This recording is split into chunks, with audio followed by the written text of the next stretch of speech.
ladies and gentlemen, episode 9 of Rise and Signs. Maddie, who's on? All the way from Denver, Colorado, we got the one and only, the famous Dexter from Schiller Reed. Let's go! Brian, roll the intro, brother. Roll the intro, brother! Roll it! Come on, baby!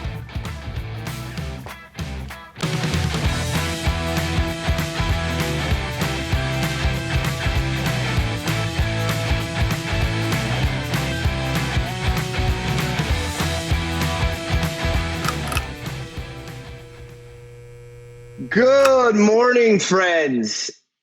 It's Friday. You're watching Rise and Signs. I'm Joe. This guy next to me is Matthew. Great, beautiful morning to everybody. What's happening, my friend? What's new? I love it, Joe. Don't worry about it. I'm cutting you off. No, stop. That was an empty question. Don't even answer it. So Sorry. Last episode, you had trivia. I did. And I wanted to take you to task on your trivia, my friend. By all means, take me to task. Okay, first of all, for those who didn't pay attention, what was the trivia question, if you remember? You asked it, so I'll let you speak exactly what your question is. I believe the exact question that we had was, when was neon patented? And where was it patented? And it was by a gentleman, I believe, by the name of Claude Georges, and he patented it in France. Right. So our friend Matty Cakes asked myself, previous guest, that question. And both of us said that we thought it was Germany. Yes, correct. And my follow-up was, well, this Frenchman patented it, right? But who invented it, right? So a little bit of history here. The Geissler tube is an early gas discharge tube used to demonstrate the principles of electric glow discharge similar to modern neon lighting. The tube was invented by German physicist and glassblower Heinrich Geissler in 1857. It consists of a sealed, partially evacuated glass cylinder of various shapes with a metal electrode at each end containing rarefied gases, such as neon, argon, or air, mercury vapor or other conductive fluids, or ionizable minerals or metals, such as sodium. Bam. That, my friend, is why you are the fact champion. So now my question is this, Joe, was I wrong, or did we just word it differently that you guys still were not the winners because it was just how we worded the question? So I guess you still get off on a technicality, right? But, I don't think the guy who gets to the patent office the fastest really deserves the credit, right? I think Heinrich Geissler, the German physicist, is the guy who deserves it. But I think it is a defining point. I think it's good for our sign followers, sign family to hear that not only that there's an argument for my instinct, right? 100%. But also that it was, 60 years prior that it was actually invented, which is kind of cool. And this is why I think the quizzes are a great idea, because we are self-educating ourselves on sign knowledge as we go on. And who doesn't like a good sign fact, right? So I love a good for you. sign fact. Good for you. I love it. Did you bring a trivia question today?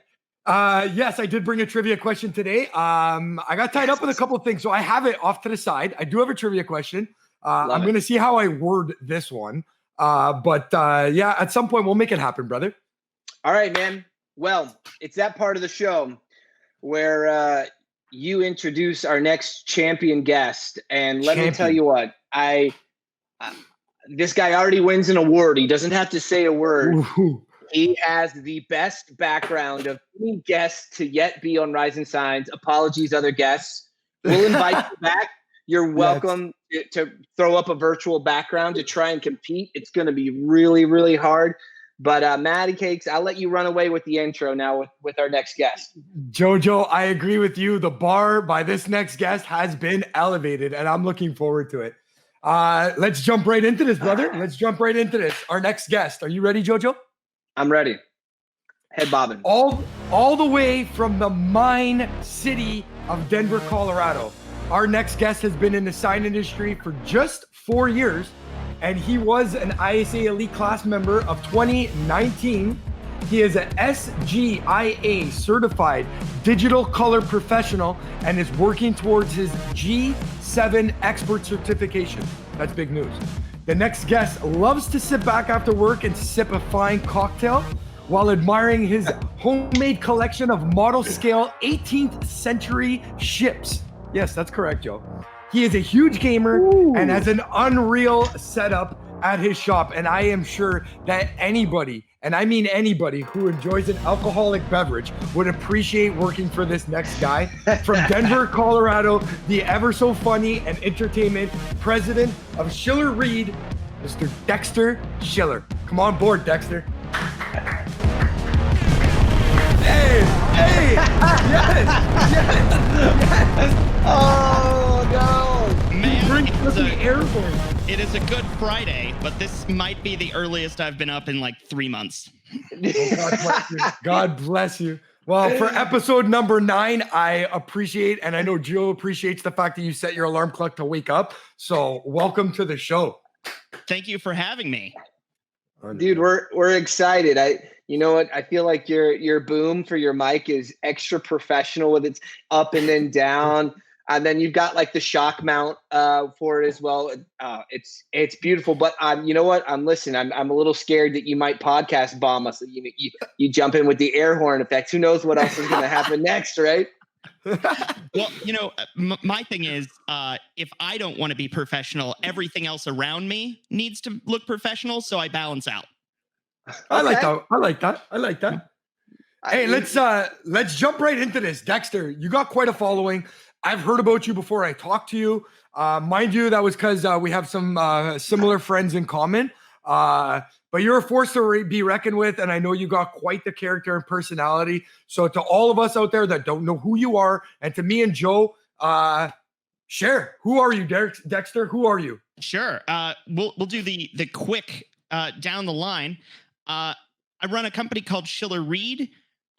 We're a small wholesaler here in Denver, Colorado. We got started via hijinks. Originally, I was manufacturing glorified dollhouses. Wow. Okay. For model like games and like model railroads and that sort of stuff. That evolved in getting a flatbed printer, and then through a series of shenanigans, we ended up in the sign world. So now I have a relatively small team. We've got 5 guys, but we're in a pretty sizable shop. Got just about every toy one could want, tech-wise. And we do a little splattering of everything. Every day is a little bit different, rather.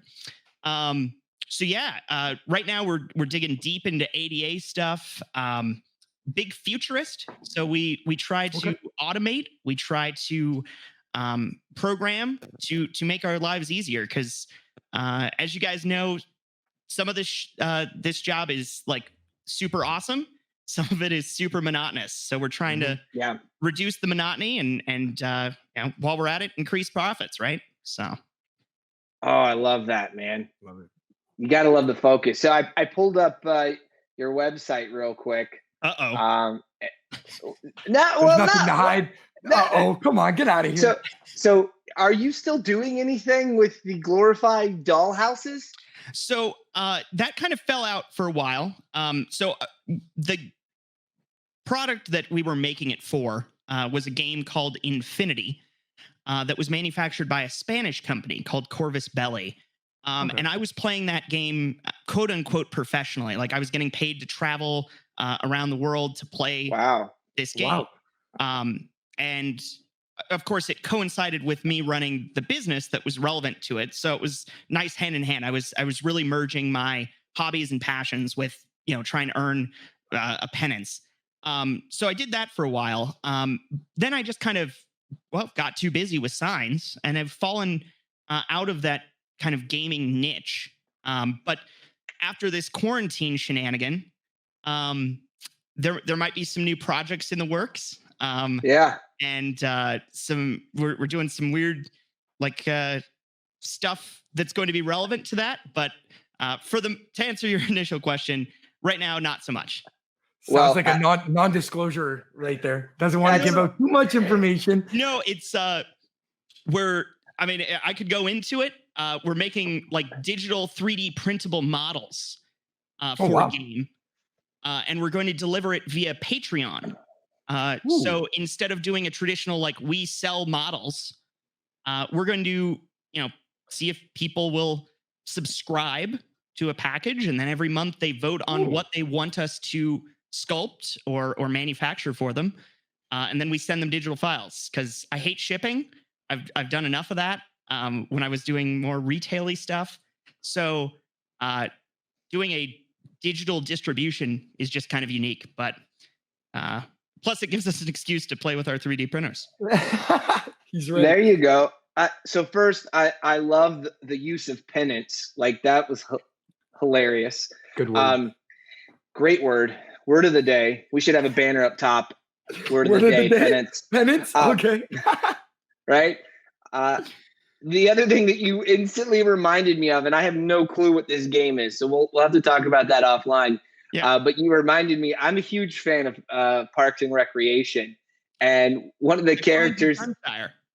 Cones of Dunshire. That's what I was thinking about as soon as you said that. Oh yeah. I've played the Cones of Dunshire. It's real? Yeah, it's a real game. Oh my God, that's hilarious. There's a huge convention in Indianapolis that gets like 80,000 gamers attend it, and they're all like board gamers and that sort of stuff. So no way. They've done the Cones of Dunshire, the Dungeons and Dragons. If you're familiar with the Community, okay, does that show ring a bell? They had like a whole Dungeons and Dragons episode. So I've played D&D with the cast there. The nerd goes deep. I love it for that. That is a trip, man. Okay, well that gives me like some sort of scope. Board games don't go much beyond like Monopoly and Risk for me, right? So I don't know much about it, but I loved Ben and the Cones of Dunshire. I thought that was hilarious, and it's even funnier now that I'm being made aware. It's a real thing. Like, I had absolutely no clue. So you're making models. You got a flatbed to do that. How did you end up getting into models before that? And it, like, what form of, like, do you have any level of degree that pushed you in the direction of this technology that has led you on this path? Or are you like most of us sign guys and you've just kind of fell into everything as it's happened to you, right? So I don't have any sort of art or design background. I studied English and religious studies. Oh, no way. Hence the words. So, I had never used Illustrator until I started like in the illustration community. Okay. Obviously as a kid, I was, putzing with models. So I've been working with my hands. I've been doing, creative stuff, but no formal training. And I think, like most of us in the sign industry, you can go and study all you want. And I think that you guys will agree. Sometimes that formal education can lead people astray in a way. They come in with certain expectations. Yeah, those absolutely. Expectations are not reality. So the way they set up files, or the way that they, nest things, or whatever the case might be, usually it requires retraining a little bit. I think in a way, sometimes it's good to grab people who have no background whatsoever. Absolutely. And just run with it. Everything can be learned. And in a way, that learning exploration is what makes the industry fun. I couldn't agree more. I end up being involved in helping companies consult as far as production workflow and sourcing of materials and things of that nature. And one of the examples is paint, and I'm sure Matt will have something to say about it. I nodded my head the wrong way. Matt would have something to say about that. It's really funny that in selling paint through in the sign market, when I talk to owners, which typically ownership knows not enough about paint to argue with their painter, right? The painter's, it's going to take seven days to dry. And the owner's like, well, I don't know. I guess it's going to take 7 days. So it's really interesting that you say that, because every time somebody's like, all right, so where should I get a painter from? I said, your best bet, find me a young guy in the shop who works hard, who will read the instructions. And I promise you, in 2 months, you'll have a great painter. Yep. And you're right. And Joe, as an example of that, and I'm only going to speak for myself from my own experience, we found that issue when we decided at Spectra to start doing our own painting, and we invested in a spray booth, who was going to run the spray booth and how we were going to introduce the paint. And when we all sat down and we talked about it, it was, well, let's just pick one of our guys that we trust, somebody that's articulate, that already knows how the system works, and let's introduce him. And it ended up being me. Choice because I wanted to. It was something I wanted to learn how to do. But I totally agree. It fit into the system, and it was the best way of us introducing something new into the shop, and it continuing to work with the efficiency that we were putting through. So yeah, I agree with that, Joe. Yeah. It's beautiful stuff, man. I love being able to move the wheel forward. And, a lot of times, especially with things like that, you have people that come in with baggage and people who are convinced, but it's always like they bring in like a car painter, and painting signs is different than painting cars, right? I agree. And the technology for painting cars is updated extravagantly frequently. Whereas we're dealing with some of the same paint that's been around for, 30 plus years. And, all that we've done is remove some of the heavy metals out of the paint. Right.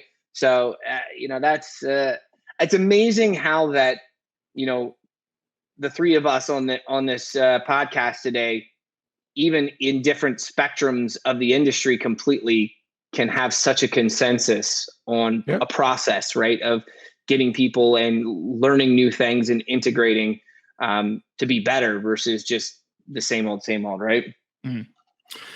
Hey, Dexter, I wanted to go back to what you were talking about with your machines and stuff like that, because it's actually been something we've talked about with numerous guests. I know Joe has referred to it before. We had a guest on our show, Matt Smith, and he brought the point of having these machines in our shops and what they're capable of doing them, but yet how we utilize them. So my question for you was, did you utilize all these machines that you had out of necessity? Or was it a choice that you decided to make because you had those machines and you kind of already had an influence in doing other stuff prior? Sure.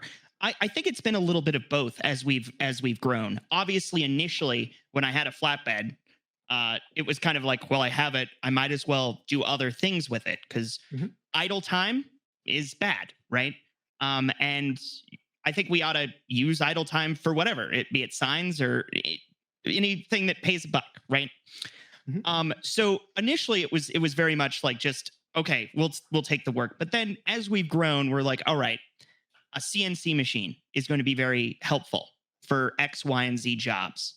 And once we've got that in, we've realized, this also opens up these new marketplace ventures and that. So, and then also just the synergies of how different equipment starts to work together in ways that you didn't necessarily anticipate initially. So like, we'll buy equipment that we didn't intend to be used for this, and now that's all it does. Yeah. So, and I think that's a fairly similar thing to a lot of shops. But what I've realized is a lot of times they get it for one purpose, and then that's their purpose. That's kind of boring. Like, again, if you're just doing the same thing every day, your CNC operator is going to get bored, And I think that fighting boredom is essential in any industry. And how do you do that?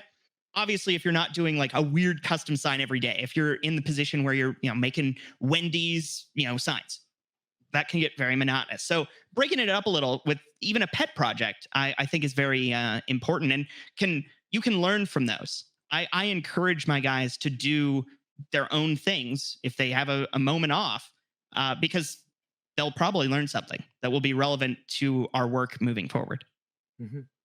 Pretty forward thinking there. That's very, very different than perspective of most in the sign industry. That's for sure. Since we're talking about equipment, you mentioned a 3D printer.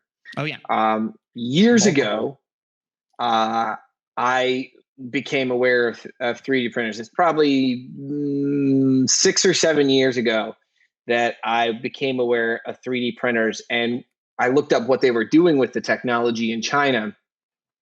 And what they were doing is they were using rebar bent frames, and then they were using a 3D printer that basically extruded cement, and they were printing apartments, right? Yeah. Which is bonkers, which instantly put me in a rabbit hole where now I see people are printing channel letters. So they're getting UV stable plastics that they're able to put through the 3D printer, and they're printing entire channel letters. Knowing that you're in the sign industry, channel letters are very popular for wholesale. It doesn't sound like it's a part of your business now. And that experience you have with the 3D, is that something that you've looked into and you think you'd consider in the future? Well, so we just started in the 3D enterprise we've dabbled in it for years. You know, I remember back in college we had one and I played with it, but really within the past 2 months is as we've started to get them into the shop and start playing around with them. So far, it's more what we're using them for is things that were traditionally sculpted. So on like some fancier interior signs, it might have like a medallion with the crest of a school or something. And historically, those were all hand sculpted and then cast in brass and et cetera, et cetera. Yeah. We think, well, why don't we digitally sculpt that, 3D print them? It's gotten to the point where it's very affordable and very high quality, specifically at the smaller scales. So when it comes to channel letters, my main concern is what a competitive industry. There are a lot of wholesale competitors that I simply couldn't compete with. And they make a quality product. So at a certain point, if you're not able to innovate and make something better for less or whatnot, I try to avoid that sort of competition. But in some of the weirder things, like we just did one that was like kind of sign related, but it was for a ski resort. And we were doing a signage package, and then they wanted a model of like a ski lift going with a plaque. So we're like, well, let's 3D print that and paint it up, and boom, you're good to go. So right now I'm using it more of a value added service. Okay. You know, something that we might be able to add a little creative touch that would really set it aside, and not trying to commoditize it. Because there are companies that have, you know, the huge massive it printers. Those are the ones that are doing the channel letters and that sort of thing. What I've in my research, speaking with them, a lot of idle time on those machines, and they're very expensive. My numbers might be skewed, but I believe they're like a $1.2 million machine for one of the grand format 3D printers. Idle time, you can't afford that on a machine that expensive. And then the materials themselves are expensive. Add to the fact that it's not a flawless science yet. Not at all. No. There's a lot of error. Yep. And I think the sign industry is, I think, excels in the amount of failure that happens. Yeah. By hype. I suspected that answer. So I have, knowing how old are you actually, Dexter? I don't know if Matt gave us that in the introduction. He's under 35, ISA elite. I'm 28. 28, beautiful. 28, way too long. 28's a great age. You've got tons of energy and tons of years left. And the best part about it is you have a different perspective on the industry. So I have a nugget for you that I think you might have mentioned this offline. So you have basically a software engineer, software developer on staff, right? Yep. So the biggest issue with 3D printing channel letters for the sign industry is there's not a sign guy friendly software yet. So knowing your growth with 3D printing and that you have a software engineer on staff, I don't think you should make the letters. But I guarantee if you guys want a little pet project, if you build a piece of software so that somebody can import a design file and print a set of channel letters, you can get monthly licensing from Joe, don't say too much, eh? So here's the thing. He could be onto something. This is something royalties explored because we have a software suite for making Braille signage or ADA compliant Braille signage. And something that we've found, so obviously we can get mired down in the nuance of the regulations, but fun fact, every translator that we've used translates incorrectly. Even like Duxbury Systems has a few occasional errors. And that's a very expensive software suite. And for people that don't know, you're talking about converting text into Braille text. Exactly. Converting it into grade 2 compliant Braille. Yep. A lot of software like Enroute, for example, that's a popular one in the CNC industry that has a built-in translator. It translates to grade 3 Braille, if I remember correctly. I might be getting these mixed up, but I think you're correct. Regardless, each one of them had something that was wrong about it. And obviously, no one knows it as intimately to actually notice. For the most part, you'd have to have a real expert standing there inspecting all of this. But even so, I'm like, I don't want to open myself up to risk. So part of the reason he was brought on was to help us develop a tool that gave, crystal clear, accurate translations. And it requires a little bit more user input because some of the translation, just like translating English to Spanish or whatnot, some things don't translate right. ILX or whatnot. It's not one-to-one. So it requires a little bit more effort on the design side. And it's been brought up of, well, why don't we license that as a tool? Because obviously, if every other software isn't doing it right, to say that ours does is a big for sure. The reality of it is, at a certain point, there's balancing like good ideas and profitable ventures to things that we would enjoy. And I don't see myself being a software, developer and handling the one thing that I hate is clients. Oh, wow. Tell us how you really feel, Dex. I get where you're going with this. Continue. Because half of them are terrible and they don't know, left from right. And not naming any names. And I'm not, if you're listening and you're one of my clients, I'm not talking about you. But nice save, Dexter. Hey, I heard this story about another guy in the sign industry. We're in a unique position because we're dealing with sign shops, and you'd think they'd know what to do. A lot of times they don't. And so software side, delivering a thing that people have to translate, it opens up a lot of room for customer service. And that's a place that I just don't enjoy.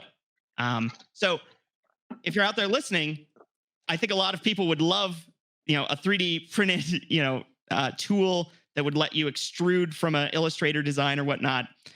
It's not the ballpark we want to play in for now. Well, maybe we can get together offline. I'm looking for something to fool around with. And, if you've read the 4-Hour Workweek, he makes it sound really easy to outsource customer service and everything overseas. So we'll just develop the software and all the customer service calls can go to India, right? Because that's what he says to do. So sure. That'll work, right? I mean, yeah, that'll work. Love those reviews of companies that have outsourced their customer service. They're always the best. Yeah, but isn't it like everybody? It's like Microsoft. Yeah, right. Like since the beginning of time, like to expect it. But the biggest PC software company on the planet, right? Bill Gates, whatever. So I think it's just like one of those known evils now. It's like, if you can do email customer service, like you do that, you do everything you can to not call them a number, and people are conditioned to act that way now, So I think it's worth it. Cause I'll tell you this, I truly believe that, printed, 3D printed channel letters are absolutely a part of the future. really trendy right now is, getting, 1 inch, inch and a half thick acrylic. They're routing out letters. They're hogging them out to put LEDs in. And it's kind of a nightmare. It's very labor intensive, but it's really elegant and it looks good. It would be done better 3D printed. Absolutely. But the software doesn't make sense at this point. From my perspective, I think it sucks. Sure. So here's the thing. Right now, we're at a technology limitation. All of the big ones that are doing channel letters are FDM printers, and that's fused deposition modeling. So it melts plastic through an extruder and makes layer after layer. Okay. Yep. Okay. There are, it's called stereolithography, which uses a LED or a screen or a projector of UV light to cure layers. Okay. Those are currently limited to smaller build size, but they're starting to get bigger and bigger. Right. Things like FDM you can see the layer lines. If you're trying to do like a translucent thing, doesn't look necessarily as nice. You brought up clear acrylic. Yeah. The SLA printers are able to print a translucent object with like no voids. Completely translucent. Yeah, I mean, well, not completely, but they would look similar to acrylic. Okay. So as these technologies evolve, I see them absolutely becoming a necessity in the sign industry, not a novelty. We look at Mamaki. Mamaki just, this was actually a few years ago, released their full color 3D printer. I didn't know that. Yeah, it's an expensive machine. I think it's like $250,000 or something for a relatively minute build plate. I think it's like an 18 by 12, if that. Wow. They're hugely popular in Japan for printing models of food.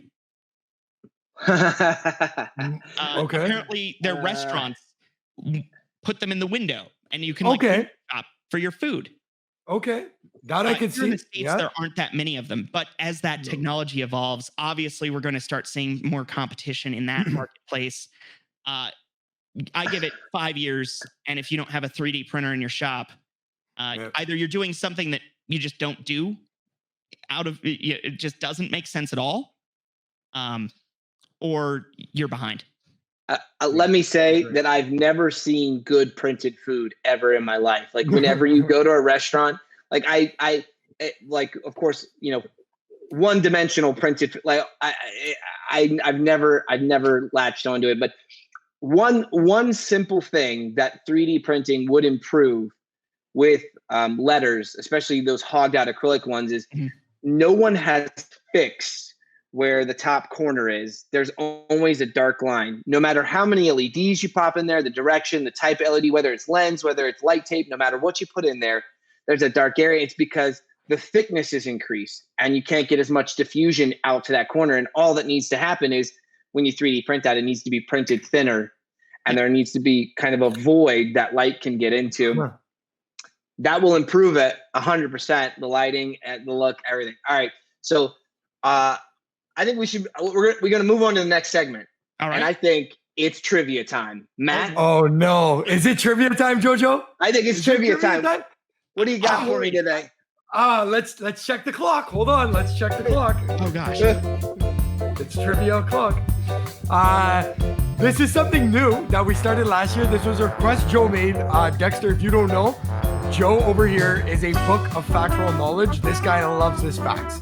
He loves this fact. Some facts he's good at, some facts he's not so good at.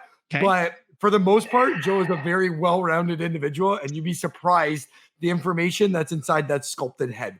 I love to know the truth. I might not know a lot of it, and I may have forgotten more of it than I've known now at this point, but I do love the truth. So let's go for it. So we got a trivia question here.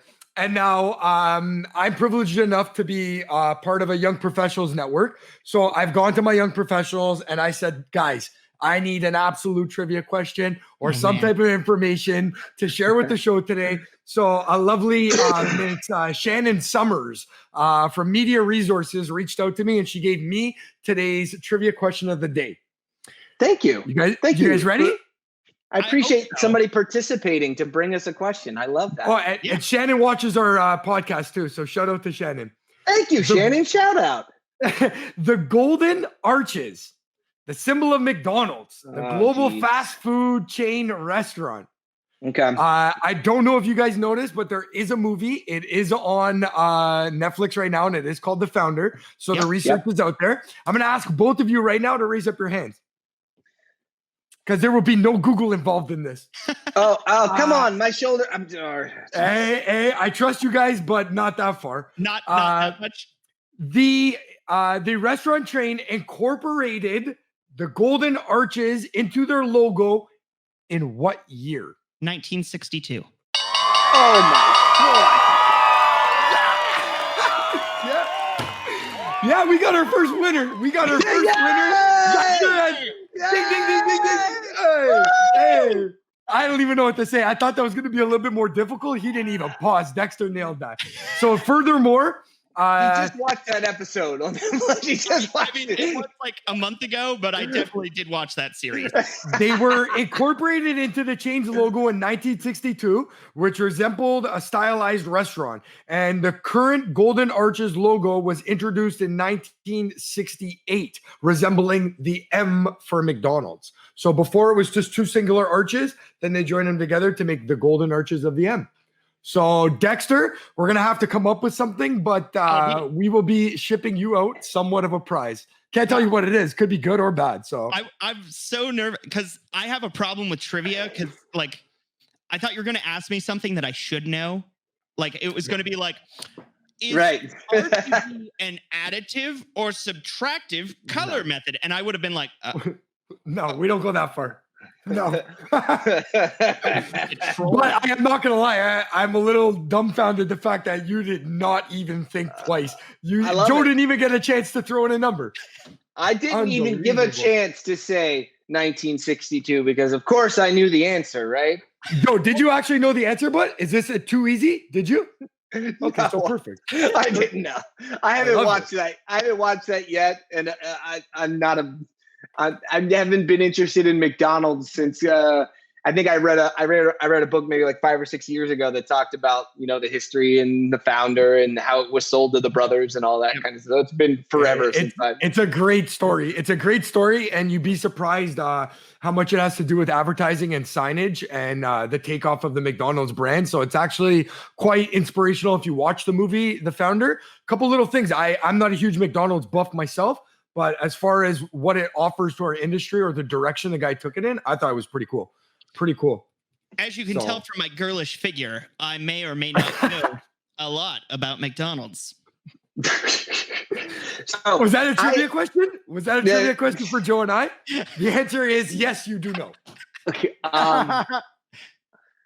I saw a preview on Netflix just I think it was day before yesterday, and it was talking about when McDonald's introduced the extra value menu, which I think happened in the early 90s, and I couldn't believe it was like a burger, fries, and a drink, and I think they said it was $2.42 or something like that. I was like, oh my God, was it that cheap back in the 90s? Like I was like, oh my God, that's crazy. How do they even make money? Like on the inverse, I find it more impressive that some of their prices have stayed as low as they are. Yeah, you know, a McChicken or whatever the thing is now, Junior for chicken. $1.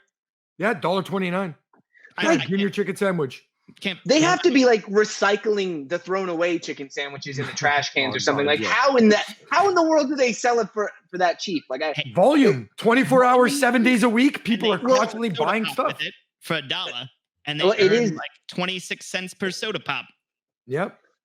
I mean, even with volume, right? Like I feel like I wanted like the dollar menu, right? Like are there lost leaders on that menu? Like, is there something where they all right, we know we're going to like, no, did you say no, Dexter? No, no question that there is. Yeah. Like I think half their menu is a lost leader. Yeah. Wow. In their warming ovens in the back, I bet you there's certain products that when somebody orders it, they have to make it because it's not being ordered that many times a day, I would assume. But then again, I don't know. I'm not an expert in food chain logistics or whatnot. I am impressed with their you know. I want to get back on topic because there are a few things that you are an expert with, and as usual, we always like to do this in the show. You're 28 years old. You're running a small little business. I know you don't have a billion employees, but you are running a staff. I've had the privilege of talking to you on the phone. We've talked about certain things. What makes you dynamic as a president, an owner? What are you doing in your shop or running shops differently that you're using your youthfulness, your generation's experience to change what you're doing or the motto of a sign business? Sure. As compared to somebody else. Well, as I hit on earlier, I mentioned pet projects being important, not just for like morale, but also we've learned a lot when people are like, hey, I tried this and it worked, and I think maybe we could do it on this. So that's one thing. We also have a wall of Nerf guns. And explain this. Occasionally, there might be a necessity to have a Nerf gun war. Inside the shop. Well, yeah. Where else would you have it? Okay, explain this. This is culture. Yeah, I think so. At any point during the day, if someone wants to play the Kenny Loggins song "Danger Zone," all hell breaks loose. Oh, this isn't a joke. This is something that happens. Of our doors that are like danger Nerf guns in use. My God. They walk in, client walks in the middle of one of these, there are no, they better grab the one that's like next to the door, or Nerf guns are dangerous now.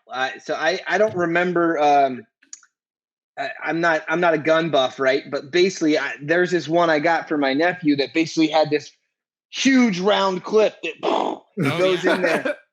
And, listen, he started lighting me up with it, and like I was like, "Oh my God, this is kind of close to a paintball. Like this is getting serious."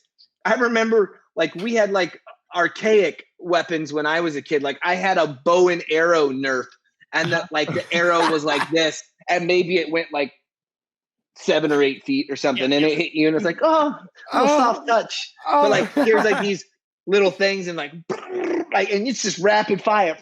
Oh yeah, Tommy gun style. Oh yeah, bad news, man. Well, and my guys have modded theirs, with upgraded motors. They're full auto now. Like it can be dangerous. What are they like hooking in the air? Are they taking an airline down and hooking it into the gun so there's no pump action? It's just got air compressor. Electric. Oh my God. Yeah. Crazy. And I know we're joking about this, but we're really not, because Dexter, the goal behind the Nerf gun and what you're doing in the shop is to change the atmosphere and the level of expectation when people come in, correct? Exactly. Loosen it up. All of my guys, even the like older component of it, are like big into video games. Okay. So we'll occasionally just join in our evenings after work and play games together. And so I think, obviously, I have a very limited scale, only having 5 guys. I don't know if this is applicable to larger organizations. And obviously it's not, because it's hard to maintain relations with that many people. But I think being friends and wanting to hang out with your coworkers after work is important. Every Tuesday we host a game night, and we bring like people from the public in, and a few of my guys, we stick around and play games. So part of it is, just having that sort of communal sort of situation is important. We also like host I'm on the board of the Colorado Sign Association, so we host our like mixers here. So having that community involvement is also helpful. Having your clients come in and just bullshit for a while. Sometimes it gets annoying because you actually do have to get some work done. But it's also important, just to take a break sometimes, do something fun. Also, it doesn't hurt that I have a bar. Yeah, we can see that. So this is for those of you. We spoke on the phone and mentioned it, but this is like legitimately in our shop. So. That's not a backdrop. That is legit a bar inside your shop. Yeah, I will throw these A1 packets descriptively in the background. Yes. So funny. Well, you brought up something that I think is huge, and that's culture, right? Oh, yeah. The way that people interact in a business, the level of comfort, the level of openness, and the way that people feel when they go to work. It is difficult. One, to hold on to good people. Yeah. But two, to allow people to work a job and feel fulfilled, to feel happy, right? So much of what happens in the world today is people are drudging into work. They're doing their 9 to 5. It's the same thing every day, the same cubicle, the same horrible clients that they have to deal with.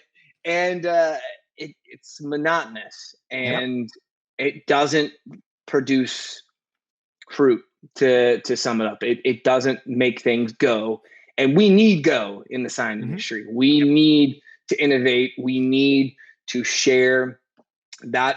It's part of the biggest reason why I have the opportunities I have, is because I solve problems, and I go and I share that. I learn the problems that everybody's having, and then I go talk about those. Like, eventually, when 3D printed letters that will eventually replace these hogged out acrylic letters, I'm going to be the guy talking to somebody selling the software, saying, listen, you need to fix the corners. This is easy to just tweak the software so that we don't have this dark spot in the corner. These are things I'm thinking about, because my whole process, my whole life is about solving problems for guys who manufacture signs. We need go. We got to have go. Well, and I think that that's part of the reason that we haven't seen as much innovation in this industry. Most of the sign shops that I work with are super busy. Like, obviously this time is a little funky, but historically they're always fighting timelines. They're always like just busting it to keep ahead of their workload. And it's hard to have that sort of bearing down on you, and also think with an innovative lens. It's one thing to create things that make the task easier, but for some things, if all your guys are doing is putting in braille beads, like if that's their job, and I know some sign shops literally have like their braille guy that just puts beads in holes. Raster beads with the pen. Oh my God. And I'm like, A, do that on your CNC, automate that shit. But B, like, can you imagine being in his shoes for a minute? Does anyone want to do that? And obviously there are niche cases, and some people really enjoy that. So this doesn't work 100% of the time, but generally I think that if that's all they're doing and you don't give them a break to just do something different, A, they get burned out. And B, they're never going to innovate because they're doing one thing, and their deadlines are piling up. And so they don't have time to think about how to make this better. It's just I think our generation, we're very task oriented. We're very community oriented. I think there's a level of creativity that, and again, I'm only speaking from opinion on our generation, that people need to get out of their system. And I think companies that allow their employees to be more than just stuck to one task, the more that they can open their horizons to being able to do multiple things, not just in a day, but in a week, and touch multiple areas of the shop. Will make them multidimensional, but it also gets rid of that routine. And again, something we touched upon before is the schooling. Joe always likes to refer to the school hard knocks. And we always say that a lot of people fall into the sign industry. And so if you do fall into the sign industry, you kind of need that. You kind of need that self-education. You kind of need that stress relief from you, that your job is just to do this, that there's other stuff that you could get better at, that could eventually make the company more money, more profitable, more efficient, just by allowing people to do more than just their task. Yeah, I think everyone should be cross-trained on everything. Now, obviously, because of the technology that we have, and because we're not, like welding, for example, that's something that's, you don't just necessarily pick that up overnight. No. You can't just, a good welder is important, but so many of the jobs anyone can do. You might need a little bit of learning and some help along the way and that sort of stuff. And for those sort of jobs, I think it's important to diversify your employees' skills.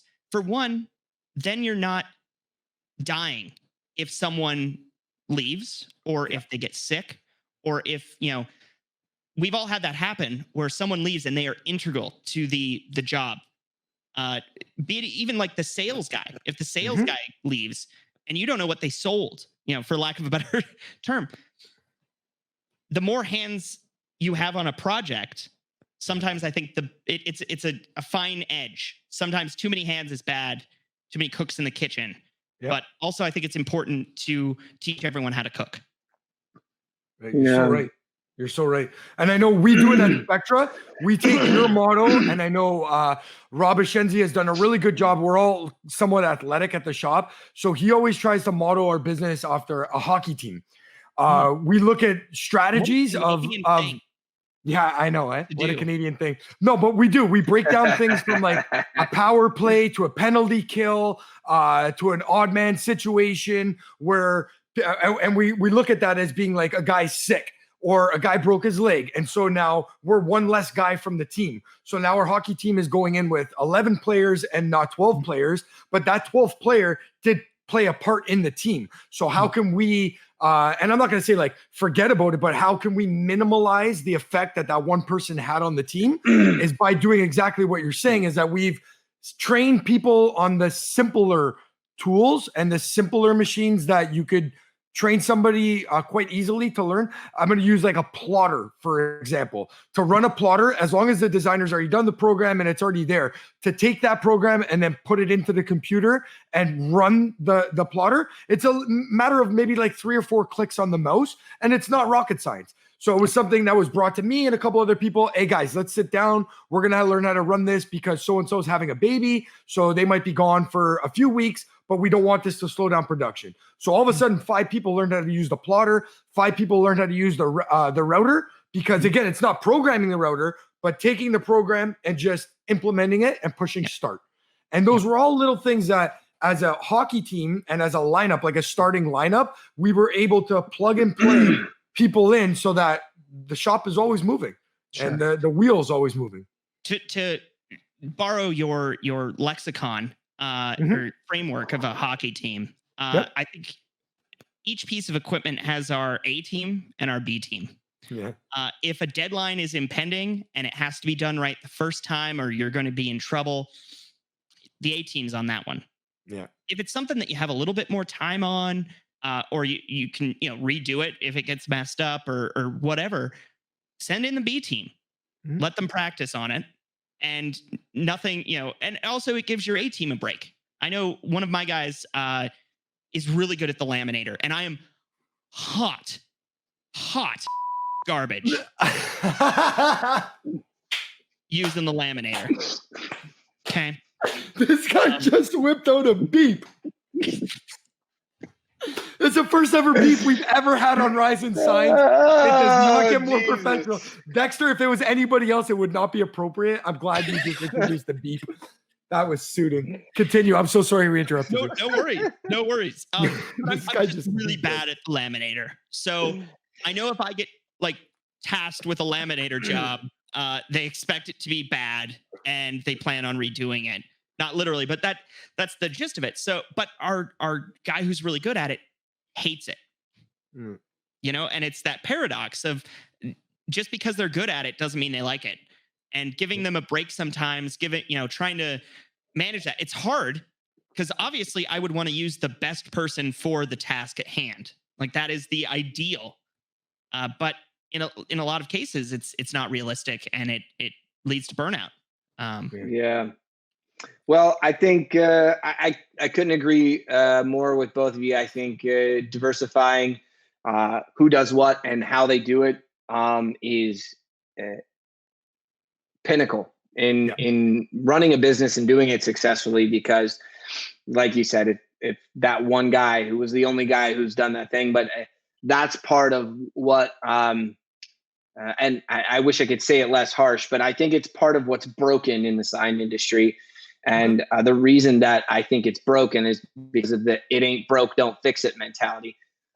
Billy's been building our channel letters for 20 years. We don't need anybody else getting in that, mucking up that department.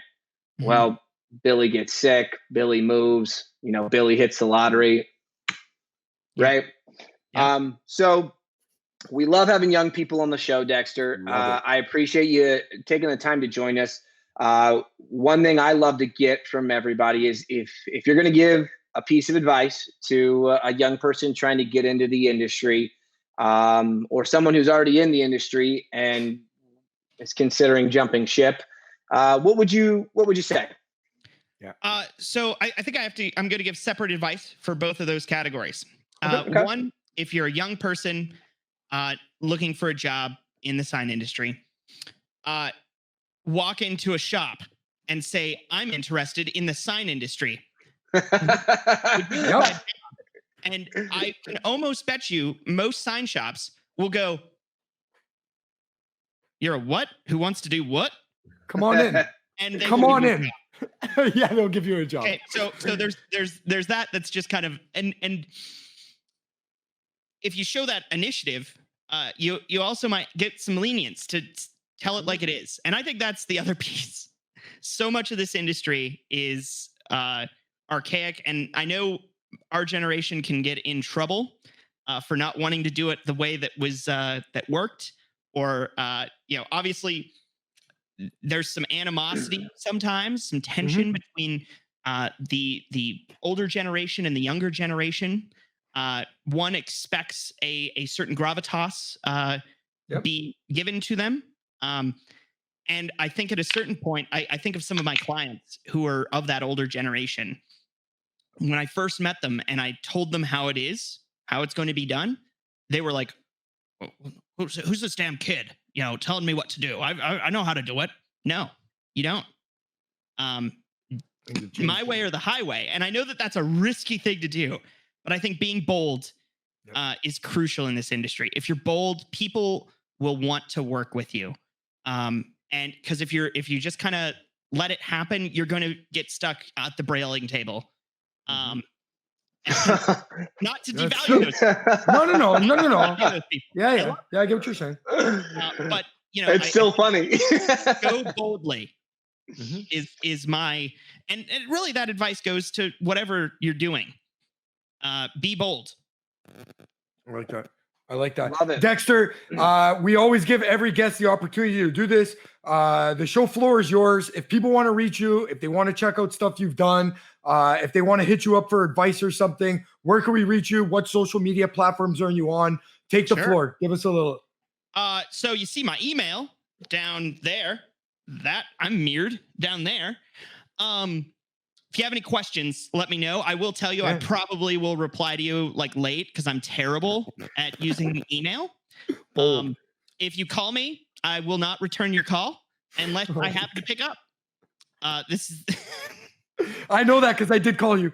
No, exactly. And if you're open about your ineptitudes, everyone is more accepting of it.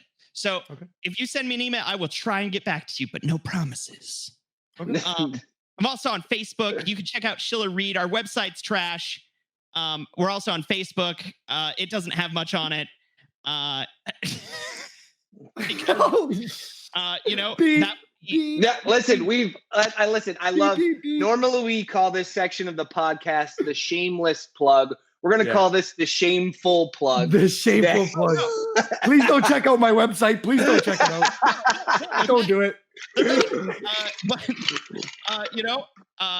Honesty is the best policy. Yeah. And, it's, let's just say it's all by design.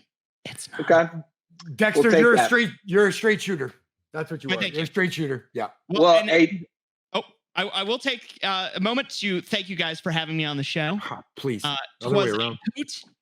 I think we talked about some good stuff. I'm excited to Joe. I'm excited to see what if we have some software stuff coming down the pipe.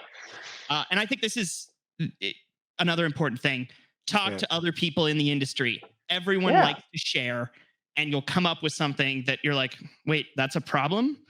I have a solution. And that's right. All the, being in the ISA, being in your local sign community, make sure and check it out. Most states have an organization, or it might be like a 4-state region. Of course, in Canada, we got the Canadian Sign Association and the PN. I'm bad at acronyms. I love it. Thanks for the shout out. Whatever the case, check those out, because that is how I've gotten so far in this industry, is through other people. If you talk to people, you learn things. Everyone wins. So thanks for chatting with me. Love it. And again, if anyone has any questions, let me know. Awesome. Dexter, thanks for being on the show, bud. We appreciate it. Have a good rest of your morning, all right? Maybe you can get a cat nap in before production kicks back on. We'll try. Dexter, right, same goes with me. Appreciate you being on the show. I know it's not our last time talking, so enjoy your Friday. Enjoy your morning, and thank you again for being on the show. Unreal. Sounds golden. Talk to you soon. Love it. Take it easy, bud. Well, Jojo. Matty Cakes. Jojo. Matty Cakes. I like Dexter. I like his words. I like the way he's articulate about the stuff that he says. He is a straight shooter, no BS. He tells you the way it is. And the last thing I took from him, and it's, again, it always comes full circle. We are a solutions-based industry. I think the days of saying that there's problems, those are far behind us. We're solutions-based industry. We find solutions to anything, and we're going to grow from that, and it's going to continue to make our industry better by it. I love the spirit of what Dexter's doing. I appreciate the diversity that a mindset like his brings. And I think there's a lot that we can pull from the energy that he produces. And, I think it's something that we definitely need to see more of. And it's really impressive. He's 28, he's running a business, and he's successfully doing it with a very different protocol than what is commonplace in the sign market. Yeah. So really, really, really cool. I loved it. I think that's a hit for episode number 9, Joe. That was episode number 9. Ladies and gentlemen, please don't forget to subscribe. If you've got some comments, leave them below. And we want to thank you for joining us here on episode 9 of Rising Signs. And as always, I'm Joe, this guy, that direction, Matthew. Thanks for joining us for Rising Signs, guys. Have a good one. Have a great Friday. Where's your coffee cup, Joe? Where's your coffee cup? That's my boy. Lupton. Joey Lupton.